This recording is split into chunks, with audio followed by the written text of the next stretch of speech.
પણ એકબીજાના જીવનના સહયોગી બની ગયા।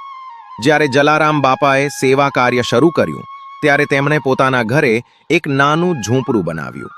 તે ઝૂંપડું પછી સમગ્ર વિશ્વમાં પ્રસિદ્ધ થયું જલારામ ઝૂંપડી। અહીંથી શરૂઆત થઈ અન્ન ક્ષેત્રની, જેની એક અદ્ભુત વાત છે, જલારામ બાપાના અન્ન ક્ષેત્રમાં આજ સુધી ક્યારેય અનાજ ખૂટ્યું નથી। માત્ર ગરીબ જ નહીં, મુસાફરો, સંતો, ભિક્ષુકો દરેકને અહીં પ્રેમથી ભોજન મળે। બાપા પોતે થાળીઓ ધોય, વીરબાઈમાં રસોઈ બનાવે અને બંને મળીને લોકોને ખવડાવે। આવું દંપતી દુનિયામાં અત્યંત દુર્લભ છે। સમય જતાં લોકો અનુભવવા લાગ્યા કે બાપાની સેવા પાછળ ભગવાનની કૃપા છે। એ અનાજના વાટકા હોય કે પાણીના ગાગર, ક્યારેય ખૂટે નહીં। એક પ્રસંગ તો ખૂબ પ્રસિદ્ધ છે। એક વખતે જલારામ બાપા ભોજન વહેંચી રહ્યા હતા। ભૂખ્યા લોકોની લાઈન વધી રહી, પણ રસોડામાં અનાજ ઘટતું ગયું।